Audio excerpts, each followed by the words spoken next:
주 동안도 잘 보내셨죠? 네, 건강한 모습으로 같이 함께 모여서 드릴 수 있어서 참 감사합니다. 제가 어제 이제 간식도 사고 할 겸 그 코스트코에 갔어요. 코스트코에 갔는데 한 저녁쯤에 가니까 사람들이 꽤 있더라고요. 그래도 근데 그렇게 많진 않았지만 그래도 있었어요. 그래서 주차장도 꽉 차고 그래서 이제 이것저것 이제 장을 보고 있는데 중간에 하온이가 계속 내려달라 그러는 거예요. 내리고 싶다고. 계속 내려달라고. 근데 거기가 어떤 곳이냐면 그 카트 큰 게 막 왔다 갔다 하는 데잖아요. 그러니까 이 아이가 내리면 그 카트의 그 위험 굉장히 부딪힐 수도 있고 또 사람들도 많고 하니까 굉장히 위험하다고 생각했어요. 그래서 안 된다고 했다가 제가 너무 이렇게 내리고 싶어 해서 내려줬습니다. 예. 저렇게 내려줬어요. 저렇게. 이렇게 내려줬어요. 내려줬는데 내려주니까 너무 좋아하는 거예요. 그러면서 했다. 나는 잡을 필요 없다. 나 혼자 그냥 갈 거다. 막 이런 뉘앙스와 이런 마음이었거든요. 그래가지고 하온이 그냥 앞에 가게 하고 뒤에서 계속 이제 보면서 이제 유도하고 막 그랬어요. 그리고 나서 이제 엄마랑 하온이가 가고 이제 저는 카트를 끌고 있다가 잠깐 헤어졌어요. 헤어져가지고 다시 이제 엄마를 만나는데 저 끝에서 그 라면 파는 곳이 있었거든요. 그 라면 파는 데서 엄마랑 둘이 딱 서 있더라고요. 네, 딱 보자마자 제가 앉아서 손을 쫙 이렇게 펼쳤습니다. 딱 펼치니까 하은이가 저 끝에서 막 이렇게 뛰듯이 오는 거예요. 뛰듯이 오면서 저기 딱 앉는 거죠. 그 느낌이 굉장히 좋더라고요. 아, 참 행복했습니다. 그래서 제가 왜 이런 거에 이 얘기를 하냐면 우리 신앙생활에 있어서도 우리는 내가가 너무 많은 것 같아요. 내가 해야지, 내가 할 수 있어. 이거는 뭐 하나님 도움 없이 하나님 의지하지 않고 기도하지 않고 이거는 내가 할 거야 하는 그런 모습들이 우리에게 굉장히 많이 있는 것 같아요. 그런데 우리가 꼭 가야 될, 우리가 다시 한번 가야 될 곳, 그곳이 어딜까? 그래서 아버지 품이라는 생각이 들었어요. 아, 저 아이가 뛰어와서 아빠한테 안기는 그런 모습처럼 우리 신앙생활도 때로는 내가 하면서 손 뿌리치고 내가 하고 싶은 대로 가고 싶은 대로 막 가지만 그 모든 그 가고 싶은 대로 가지만 저는 뭐 하고 있어요? 아이가 안전할 수 있도록 계속 유도를 하고 옆에를 이렇게 밀치고 아이를 도와주고 있거든요. 근데 아이는 그거 잘 모르죠. 자기가 그냥 스스로 간다고 생각하죠. 그런데 자기가 어느 순간인가 뒤를 돌아봤을 때 이게 아니고 내가 아버지 품으로 가야 되겠구나라는 그런 걸음이 있게 되는 것이죠. 저와 여러분의 그 믿음과 신앙생활이 이러한 신앙생활이 되었으면 좋겠어요. 우리가 또 연약해서 또 때로는 내가 하면서 손을 뿌리치고 하나님의 손을 뿌리치고 갈 때도 있겠지만 그때에도 하나님께서는 우리와 함께 계시고 우리를 인도해 주시고 계세요. 그리고 우리가 돌아가야 될 품은 어디냐면 하나님 아버지의 품, 예수 그리스도의 품이에요. 이것을 기억하고 여러분 이제 사순절기가 쭉 보낼 텐데 우리가 어떻게 하면 하나님의 뜻 안에 또 하나님 품 안에 우리가 삶을 거하면서 살아갈 수 있을까? 이런 것을 고민하고 기도하고 날마다 그 하나님의 아버지의 그 사랑을 묵상하고 한 주를 좀 보내시면 어떨까 하는 생각이 들었습니다. 혹시라도 여러분 삶이 내가로 돼 있다면 이제는 좀 그것을 내려놓고 하나님 아버지, 하나님을 의지하면서 우리가 살아가야 되지 않을까 생각됩니다. 오늘 말씀에는 이 성경 말씀이 6장 말씀에 우리 중반을 읽었지만 그 전에는 두 가지 사건이 나와요. 그 첫 번째 사건은 어떤 사건이었냐면 오병이어의 기적입니다. 여러분 오병이어가 뭐죠? 그죠? 물고기 2마리와 떡 5개로 5천 명 이상 되는 사람들을 먹이신 사건이 있었어요. 그래서 이 사건을 통해서 사람들이 어떻게 했냐면 하나님의 말씀을 듣고 또 병 고치는 놀라운 역사를 보기 위해서 왔는데 또 이 안에서 또 어떤 일이 벌어진 거예요? 그 어린아이의 그 작은 도시락으로 말미암아서 5천 명 넘는 사람들이 배불리 먹을 수 있었다는 거예요. 이 모습을 지켜본 이 사람들이 어땠을까요? 예수님 더 박수치면서 진짜 예수님이 놀랍다. 이들에게 어떤 마음이 있었냐면 예수님을 데리고 와서 우리 왕으로 삼자. 저런 분이 왕이 돼야 되는 거 아니야? 하면서 우리를 배불리 먹일 수 있는 사람. 그리고 저렇게 조그만데도 저 놀라운 일을 행할 수 있는 사람. 와, 저 사람이라면 우리의 왕이 돼야 되는 거 아니야? 저 사람이 왕이 되었으면 굉장히 좋겠다. 뭐 이런 생각을 하게 되는 거예요. 근데 이때에 어떻게 합니까? 제자들도 옆에 있었잖아요. 그런 모습을 보면서 제자들의 마음에는 어떤 마음이 있었을까요? 내가 따라다니고 섬기고 있는 이 예수님이 사람들에게 좋은 평가를 받고 있네. 우와, 사람들이 왕이 되어야 된다고 삼아야 된다고 할 정도로 지금 예수님의 위치가 여기 와 있네. 얼마나 뿌듯하고 얼마나 좋았겠어요. 그러면서 그들 나름대로서 뭐야? 예수님과 같이 따라다니는 제자들로서 자신들 어때요? 자신도 막 마음이 높아지려고 하겠죠. 아우, 내가 이런 분을 따라다니는 제자야. 여러분, 내 이런 분까지는 아니지만 그래도 내가 제자니까 여러분들도 나를 좀 존경하는 눈으로 바라봐야 되지 않겠어요? 약간 이런 뉘앙스의 그런 마음들, 교만한 마음들이 그들 안에 막 싹트지 않겠습니까? 예수님께서 하셨던 건 뭐냐면 오병이의 기적이 있고 나서 그 다음에 이 제자들을 배를 태워서 먼저 보냅니다. 어떻게 보면 그 무리와 뭐 한 거예요? 분리시켜 놓은 거예요. 분리시켜 놓은. 그리고 나서 예수님께서는 두 번째 사건이 있는데 그 두 번째 사건은 풍랑을 만난 이 제자들을 찾아가십니다. 새벽에. 어떻게 찾아가시냐면 혼자 배를 타면서 막 찾아가신 게 아니라 무리를 걸어서 찾아가세요. 무리를 걸어서 찾아가는데 그때 사람들이 다 놀래죠. 제자들이. 귀신이야? 귀신인가 보다. 막 하면서 막 더 두려움에 떠는데 아니다, 나다, 예수님이다 하면서 정말 예수님이면 내가 걷게 해주세요라고 베드로가 이야기하면서 뛰쳐나가요. 뛰쳐나가는데 그래 와라 했을 때 베드로가 무리를 걷게 되죠.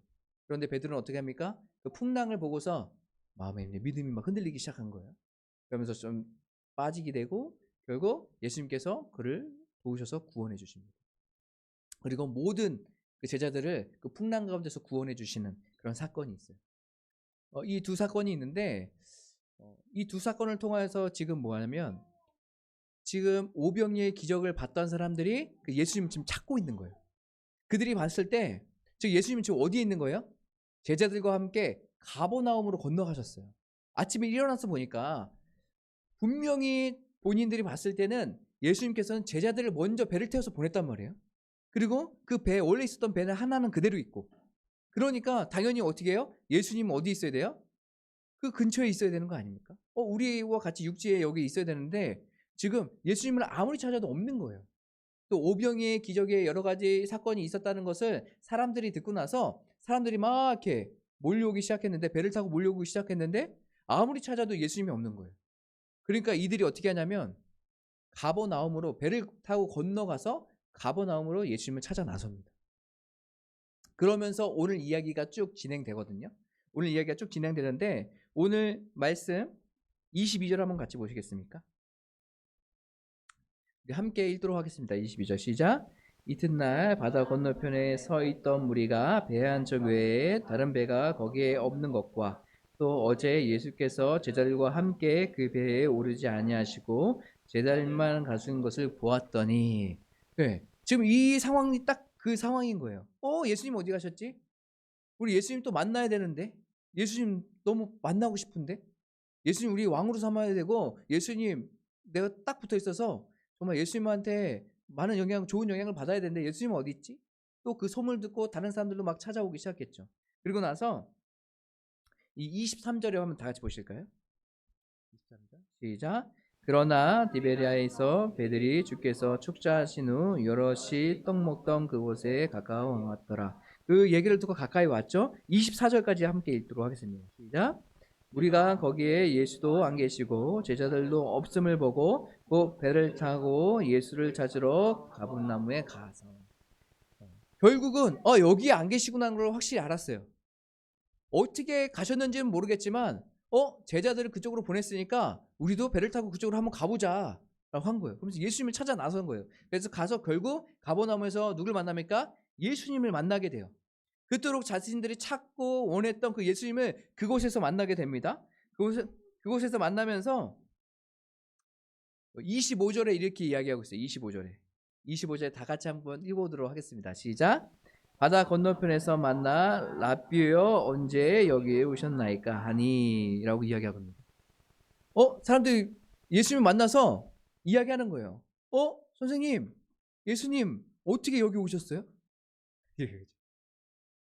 어떻게 그럴 리가 없는데 어떻게 여기 오실 수 있었어요? 이 이야기를 하고 있는 거예요. 제가 이 말씀을 보면서 들었던 생각 한 가지가 있어요. 또 한 목사님이 또 이런 설교를 하면서 그 얘기를 하시더라고요. 뭐냐면 우리가 자고 있을 때 우리가 모른다 할지라도 하나님은 지금도 역사하고 계시다. 하나님의 일은 하나님께서 이루어지고 가고 계신다는 거예요. 내 눈에 보이지 않는다고, 내가 느껴지지 않는다고, 내 일이 아무것도 이루어지지 않는다고 해서 하나님께서 일하지 않는 것이 아니라, 하나님께서는 우리가 보지 못해도, 우리가 지금 자는 그 순간 가운데서도 하나님은 여전히 어디에선가 그 삶 가운데 역사하고 계신다는 거예요. 오늘 예수님께서 지금 제자들 만나서 새벽에 다른 사람 다 자고 있을 때 어떻게 해요? 만나서 풍랑을 장난케 하시고 베드로를 물 위로 건너오게 하시고 베드로를 구해주시고 제자들을 모두 구해주시고 가버나움으로 가셨잖아요. 여러분, 예수님의 사역은 멈추지 않는 거예요. 우리가 생각하기에는 내 삶 가운데 아무 일도 안 일어나고 지금 나는 여전히 고통 가운데 있으니까 하나님 아무것도 안 하시고 지금 있는 거 아니세요? 이렇게 생각하고 실제로 우리가 이렇게 기도할 때도 있어요. 왜 이렇게 이 고통은 끝나지 않는 건가요? 왜 이렇게 지금까지 매일매일 이렇게 힘들며 이렇게 삶을 살아가야 돼요? 이런 모습과 이런 고백이 우리 안에 있을 때에도 하나님은 여전히 역사하고 계신다는 거예요. 그래서 우리는 어떤 마음을 갖고 있어야 돼요? 주님을 신뢰하는 마음을 갖고 있어요. 내 상황은 이래도 하나님은 여전히 역사하고 계시다. 내가 혼자 걸어가고 나 혼자 할 거야 하면서 나 혼자 걸어가는 것 같지만 여전히 하나님께서는 우리 삶 가운데 함께 계시면서 우리를 보호하고 계시는 거예요. 우리가 이것을 기억하셨으면 좋겠어요. 우리의 독불장군으로 내가 다 할 수 있는 건 아니잖아요. 그렇죠? 하나님께서 지금도 우리의 삶 가운데 함께 하셔서 역사하고 계세요. 여러분, 이것을 기억하셨으면 좋겠어요. 그러면서 예수님이 이 사람들을 만납니다. 만나고 나서 질문을 하게 됩니다. 예수께서 26절 한번 같이 보실까요? 이들이 왜 이곳 가운데 나 가버나움으로 나를 만나러 왔는지를 지금 예수님 알고 계세요. 그것에 대해서 우리 같이 나누겠습니다. 26절 함께 보도록 하겠습니다. 예수께서 대답하여 이르시되 내가 진실로 진실로 너에게 이르노니 너희가 나를 찾는 것이 아닌 표적을 본 까닭이 아니요 떡을 먹고 배부른 까닭이로다. 오늘 사람들이 지금 예수님을 찾아왔어요. 예수님을 찾아왔어요. 우리가 하나님을 찾고 주님을 찾는 이유가 무엇입니까? 무엇이에요? 정말 순수한 믿음 안에서 우리가 있는지, 아니면 예수님을 통하여서 우리가 얻고자 하는 것이 있는지, 여기에서 우리의 그 믿음을 볼 수 있게 되는 것 같아요. 그러면서 오늘 27절에 뭐라고 얘기하냐면 썩은 양식을 위하여 일하지 말고 영생하도록 있는 양식을 위하여 하라라고 말씀하고 있습니다. 지금 뭐예요? 이들은 이 배부르다고 했는데 이 배부름의 표현은 그 짐승들이 배불리 먹었을 때의 그 표현을 지금 예수님께서 하고 계십니다. 그러니까 우리가 실질적으로 삶을 살아갈 때에 예수님께서 먹이시고 입히시는 것, 이것을 우리가 기억하면서 살아가잖아요. 오병이어도 그런 사건들인데 그 표정만 보고 가는 거예요. 그것만 보고. 예수님을 따라갔더니 병도 고쳐주고 예수님을 따라갔더니 먹을 것도 주네. 우리가 예전 그 군대 같은 데 보면 종교가 있습니다. 종교가 천주교, 기독교, 불교 이렇게 세 가지가 있는데 이 세 가지 거기 종교 활동을 선택해서 갈 때 보는 첫 번째가 있어요. 물론 기독교인들은 바로 교회를 가겠지만 첫 번째는 간식입니다. 간식. 제가 예전에 있었던 그 부대에서는 그 불교는 피자를 줬어요. 가끔 피자를 줘요. 그럼 어떻게 해요? 나는 종교를 갖고 있지 않으면 어쨌든 그냥 거기 참석해서 뭔가를 해야 되니까 자기는 피자 주는 쪽으로 가는 거예요. 초코파이 먹겠습니다. 피자 먹겠습니다. 군대에서. 피자 먹겠죠. 피자.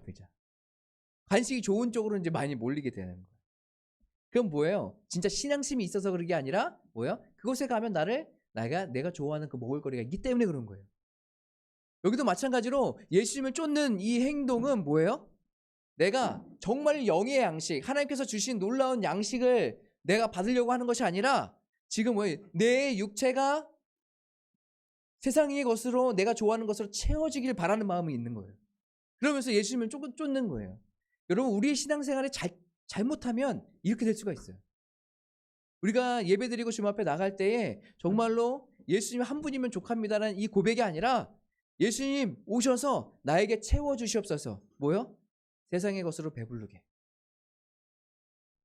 이런 고백이, 이런 신앙생활이 우리 안에 있을 수 있다는 거예요. 지금 이 많은 사람들이 예수님을 쫓아왔지만 이 쫓아온 동기는 뭐냐면 나의 삶에, 나의 양식에 배부르기 위해서 예수님을 쫓고 있는 그런 모습이 보이는 거예요. 그러니까 예수님은 너희들이 나를 쫓아왔지만, 이곳에 예배드리러 왔지만 정말 나를 위해서 온 게 아니야. 근본을, 본질을 지금 잃고 뭘 찾는 거예요? 세상의 것을 구하기 위해서 온 거예요. 예수님이 그 얘기를 하고 있습니다. 이 얘기를 보면서 우리의 신앙생활이 어떻게 해야 될지 다시 한번 생각하게 되는 것 같아요. 그러면서 예수님께서 이야기하신 사람들이 묻습니다. 예수님의 말씀에 28절 한번 같이 보실까요? 28절. 우리 함께 읽도록 하겠습니다. 시작. 그들이 묻되 우리가 어떻게 해야 하나님의 일을 하오리까? 오늘 묻는 거예요. 그러면요, 우리가 어떻게 해야지 하나님을 할 수 있을까요? 어떻게 해야지? 여러분 잘 생각해 보면 우리의 신앙생활은 뭐에 더 포커스가 맞춰 있냐면 행동에 포커스가 맞춰 있어요. 우리가 믿음 생활 잘하려면 어떻게 행동해야 되지? 우리가 묵상하면서도 그러면 오늘 하루 내가 어떻게 행동해야 되지? 여러분 그것을 계속 생각하면서 묵상하지 않아요? 우리는 이제 실질적으로는 그거를 굉장히 원해요. 왜냐하면 그래도 우리가 믿는다는데 아무것도 안 하면 안 믿는 것 같잖아. 느낌이 괜히 불안해요. 괜히 불안해서 내가 믿음 생활 제가 아무것도 안 하고 있는 것 같은데 내가 지금 굉장히 불안하네 하면서 어떻게 해야지? 뭐라도 하나 해야 될 것 같은. 그래서 그것을 해야 내가 믿음 생활 잘하는 것 같고 내가 신앙생활 잘하는 것 같은 그런 마음이 있는 거예요. 여러분 우리의 신앙생활에 있어서 행동도 중요하지만 그보다도 먼저 더 우리에게 선행되어야 될 게 있어요. 근데 우리는 믿음 생활을 하다 보면 처음에 예수님을 만나고 내가 믿게 될 때는 진짜 다 기뻐요. 뭘 해도 기뻐요. 왜요? 예수님이 나의 삶 가운데 오셔서 나를 구원해 주셨어요. 그 감격과 기쁨이 있으니까 뭘 해도 그냥 가만히 있어도 기쁜 게 우리의 삶이었거든요. 그런데 그게 1년, 2년 지나다 보니까 이제는 뭐예요? 내가 행동하지 않으면 기쁘지 않는 거예요. 그러니까 오늘 뭐라고 얘기하냐면 그들이 묻는 거예요. 우리가 어떻게 해야 하나님의 일을 해오리까? 그런데 예수님께서 뭐라고 대답하시냐면 29절에 이렇게 이야기합니다. 29절 다 같이 한번 읽어볼까요? 시작. 예수께서 대답하여 이르시되 하나님께서 보내신 일을 믿는 것이 하나님의 일이라. 오늘 예수님께서 그럼 우리가 어떠한 일을 해야 하나님 일을 하는 겁니까? 라고 그 행동에 대해서 물으셨는데 오늘 예수님께서는 그들에게 뭘 얘기하고 계세요? 행동보다도 더 앞서서 정말 하나님의 일이 뭔지 알려줄까요? 그 아들을 믿는 거예요. 그래서 우리가 아무것도 하지 말고 그냥 믿기만 하고 그냥 끝내라는 얘기가 아닙니다. 우리에서 믿는 건요, 예수님의 그 모든 삶, 그것을 따라가는 거예요. 예수 그리스도가 나의 구주인 것을 믿고 그 말씀에 따라서 순종하며 살아가는 것, 이것을 이야기하고 있는 거예요. 그러니까 그냥 예수님 기뻐하시는 게 뭐지? 하고서 행동만 나열해서 행동만 따라가는 게 아니라 정말로 우리 안에 예수 그리스도를 믿는 그 믿음, 우리는 어떤 믿음을 갖고 살아가고 있는지 그 믿음을 이야기하고 있어요.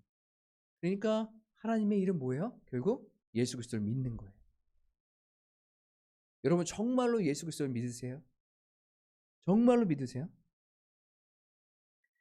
어떤 분이 그 얘기 하시더라고요. 천국에 갔을 때 세 가지를 놀란다고 얘기하시죠. 세 가지. 첫 번째는 저 사람이 여기 천국에 왔어? 약간 이런.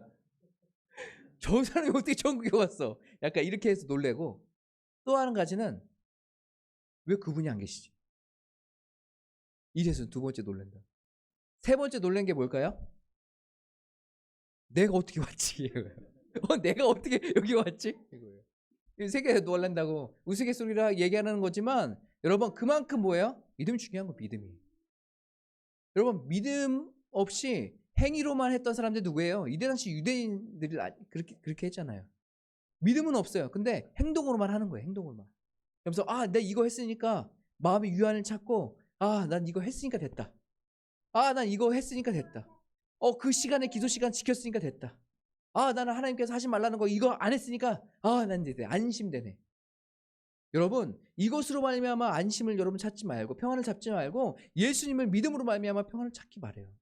우리가 처음 예수님을 만나서 그 감격과 기쁨으로 말미암아서 뭐 아무것도 안 해도 너무 기쁘고 좋은 그런 상태.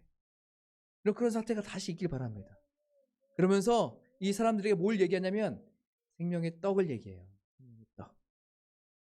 그러면 그 아들을 믿는 것이라고 얘기했는데 그것은 무슨 표적이 있습니까? 옛날 사람들 보니까 옛날 사람들은 그 표적이 뭐라고 얘기했어요? 광야에 있을 때 만나를 주신 것. 이것이 표징이라고 얘기했어요. 표적이라고 얘기했어요. 그럼 지금은 뭡니까? 라고 얘기하는데 그 생명의 떡이 뭐라고 얘기한 거예요? 바로 예수 그리스도. 나를 믿는 것이다. 라는 것을. 생명의 떡을 하나님께서 우리에게 부어주셨는데 그것이 바로 나를 믿는 것이다. 예수 그리스도를 얘기하고 계세요. 여러분 우리의 신앙생활은요. 예수 그리스도로 시작해서 예수님으로 끝나는 신앙생활입니다. 그러니까 우리가 신앙생활 쭉 해오면서 우리가 행동, 행위 이거에 너무 초점을 맞추지 마시고요. 그거는 예수님을 바라보고 예수를 진짜 믿을 때 우리에게 수반되는 행동들인 거예요.